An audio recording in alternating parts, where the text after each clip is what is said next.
Not all police officers work on the streets of cities. Some spend their time making sure law and order are maintained on military bases. Much like the cities, the night shift for the military police is usually a quieter time, especially during the winter months. Most bases have alarmed buildings linked to a central console. If an alarm is tripped, a military police will check all doors to ensure they're locked. If not, the building will be secured and officers will check for intruders or a malfunction.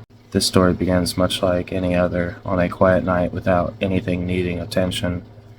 One military police and his partner were on patrol at about midnight when an alarm was tripped in the elementary school.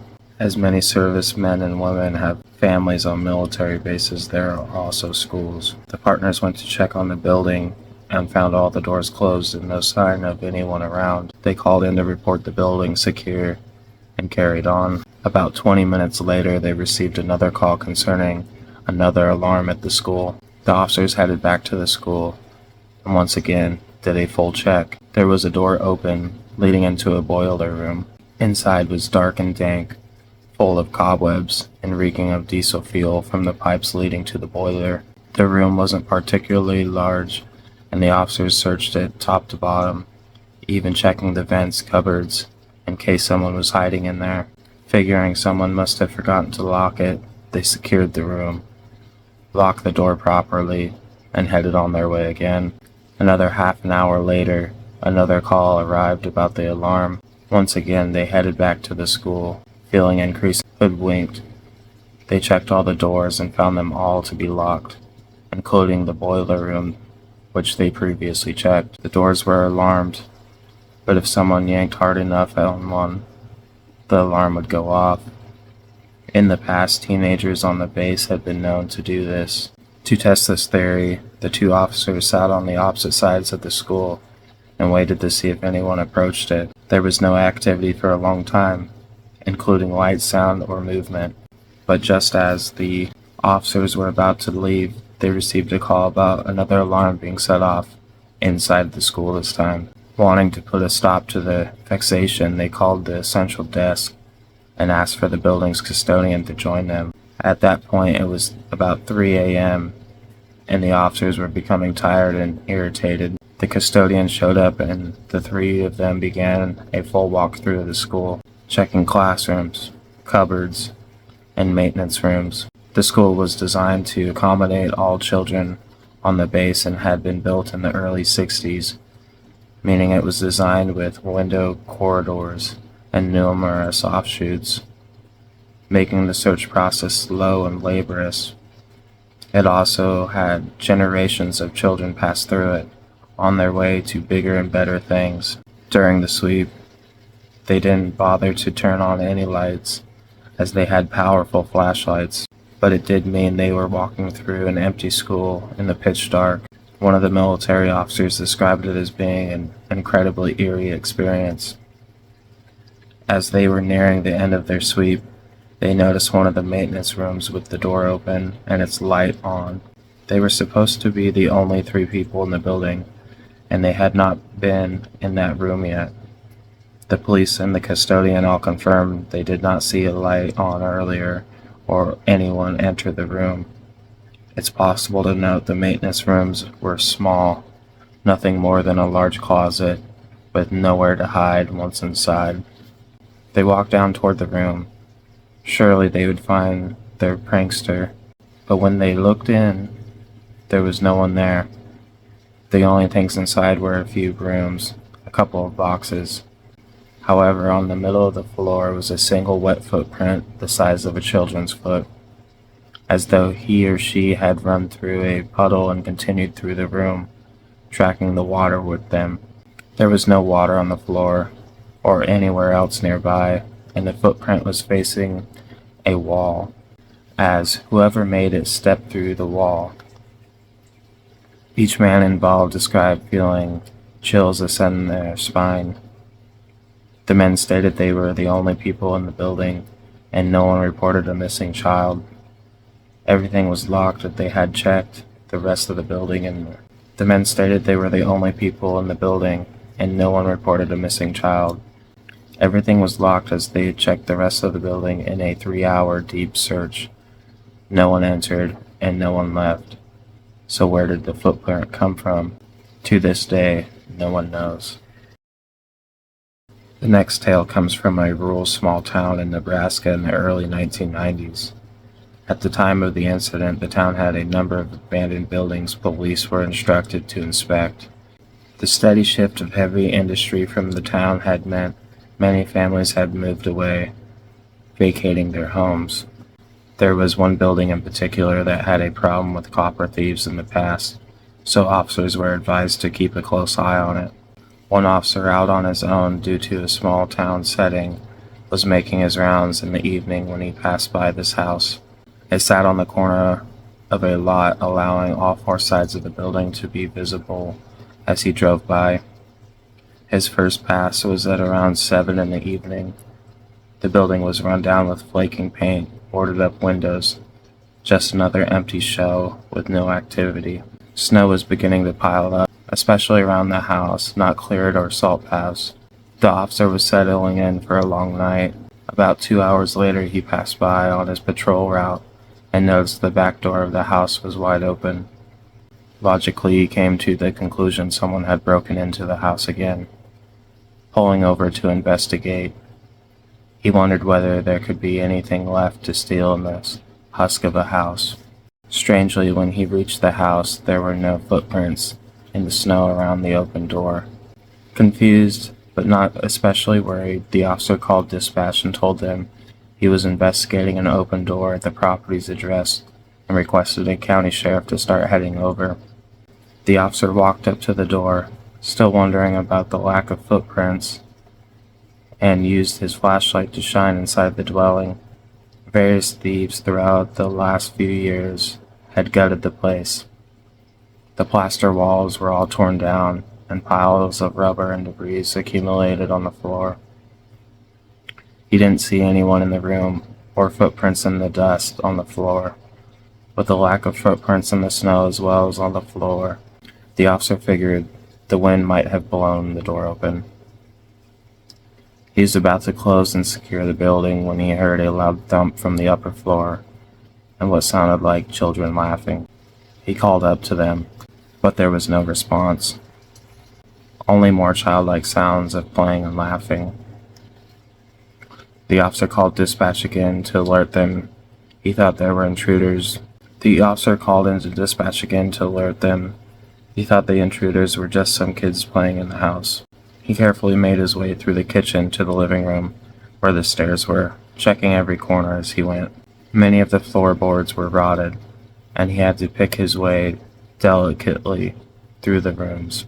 As he was moving throughout the house, he heard noises upstairs twice more. Without a verbal response to his inquiries, he started to think it might be an animal. Still, he swore it sounded like children laughing. Figuring he had to check it out anyway, he started to head upstairs to find the source of the sounds.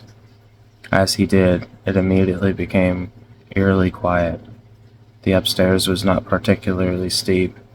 He heard a thump in the bedroom to his left. Not sure of what he might find in there, he tentatively approached the door to the room and peeked around the side.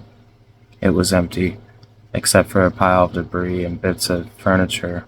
Oddly enough, there was a new piece of paper on the top of the pile. The officer went over to inspect the paper and found it was a page torn from the children's book. The picture had a child's drawing of a police officer on it. The hairs on the back of his neck went up, and he heard the children's laughter, this time right behind him. Spinning around, gun raised, he saw no one was there.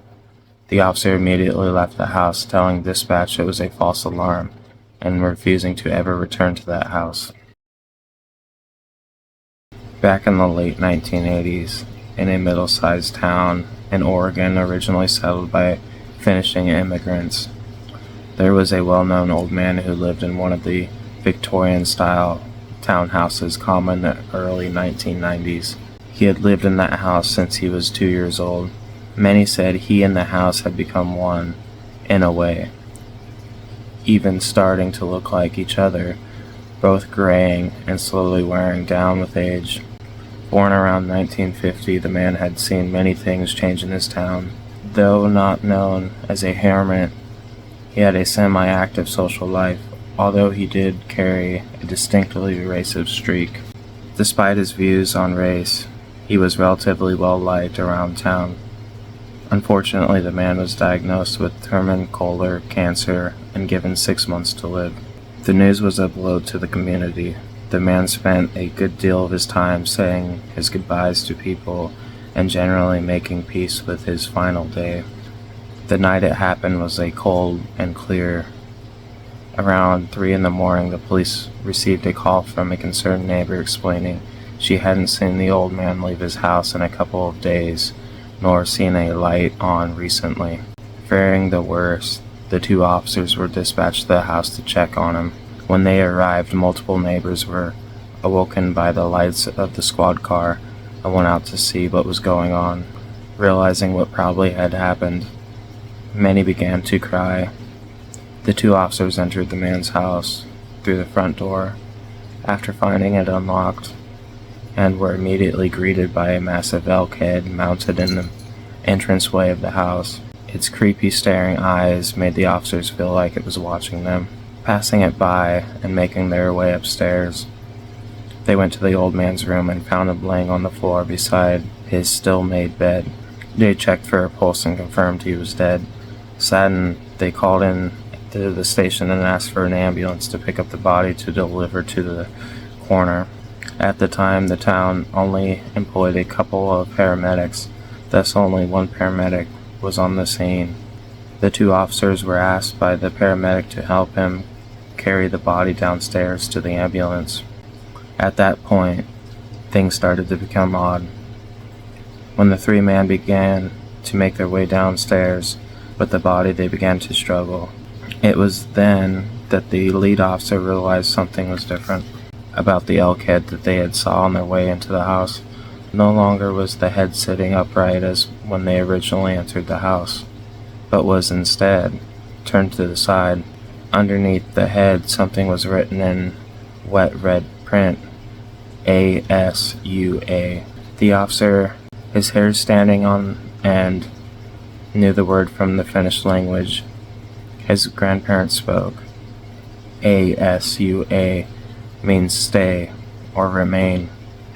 Still, the officer reached out to swipe a little of the red stuff off the wall, sniffed it, and realized it was blood, dripping from the elk head.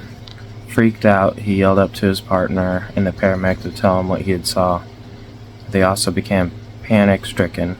The paramedic decided they needed to get the body out of the house as fast as they could, and told the first officer to open the back of the ambulance so they could get the body in quickly.